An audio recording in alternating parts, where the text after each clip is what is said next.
30 de enero, San David Galván, presbítero y mártir. David Galván nació en Guadalajara, México, el 29 de enero de 1881. Era hijo de José Trinidad Galván y Mariana Bermúdez. Esta última moriría cuando su hijo tenía 3 años de edad. Más tarde su padre volvió a contraer matrimonio y David quedó al cuidado de su padre, hermanas y su madrastra Victoriana Medina. Desde muy joven tuvo que ayudar a su padre en el taller de zapatería. Cuando contaba con 14 años, ingresó en el seminario del Señor San José para cursar la preparatoria, pero se marcharía en 1900 para volver a trabajar en un taller de zapatería. De todas maneras, pediría la readmisión 2 años después. Debido a su poca fidelidad, el prefecto general Miguel de la Mora lo sometió durante 1 año a pruebas rigurosas. Pero resultaba evidente que la personalidad de David se había apaciguado y sorprendió a sus examinadores por su dedicación a la oración mental y su constancia en soportar la adversidad. Finalmente, fue ordenado el 20 de mayo de 1909, cuando contaba con 28 años, y poco después se le confirmó como superior del mismo seminario. Desde sus comienzos como sacerdote, se caracterizó por ayudar a los más pobres. Entre los muchos cargos que ocupó dentro del seminario, fue maestro del seminario diocesano, responsable de la cátedra de latinidad, de la cátedra de lógica y de la de Derecho Natural y Sociología. También fue fundador y director de la revista del seminario Voz de Aliento, desde diciembre de 1910 al año 1912.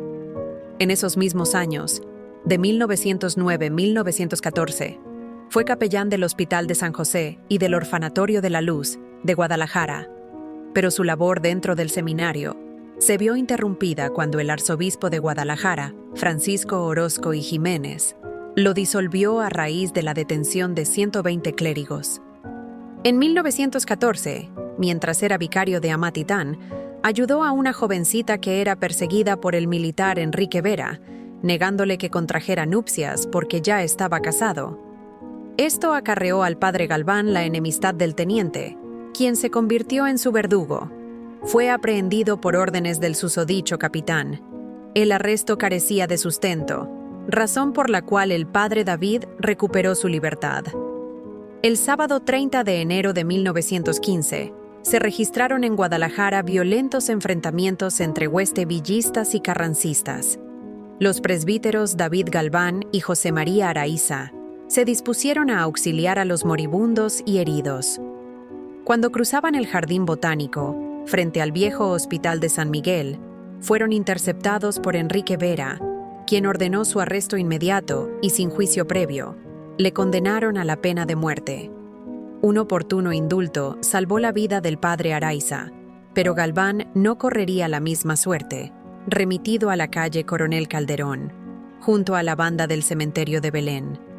Frente al pelotón de fusilamiento y sin perder la entereza, la víctima distribuyó los objetos de valor que portaba. No quiso que le vendaran los ojos y frente a los encargados de ejecutarlo, se señaló serenamente el pecho para recibir las balas. En junio de 1922, sus restos fueron depositados en un templo en construcción, próximo al lugar del martirio, la actual parroquia de Nuestra Señora del Rosario, en el barrio del Retiro. Los hechos de la vida de San David Galván dan testimonio su fecunda labor apostólica en la Iglesia. Aún antes de sufrir la persecución, ya había ofrecido a Dios y a su pueblo una vida ejemplarmente sacerdotal. Es de notar su amor a la Eucaristía, fuente de vida interior y de toda acción pastoral, su devoción a Santa María de Guadalupe, su dedicación a la catequesis, su opción por los pobres, los alejados y los enfermos.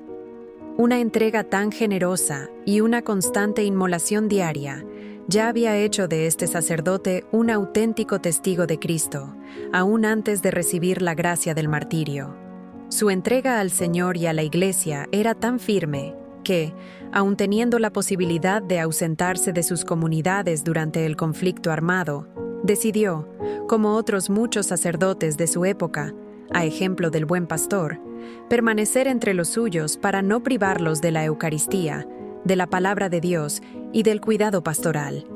Y, lejos de encender o avivar sentimientos que enfrentaran a hermanos contra hermanos, en la medida de sus posibilidades, procuró ser agente de perdón y reconciliación.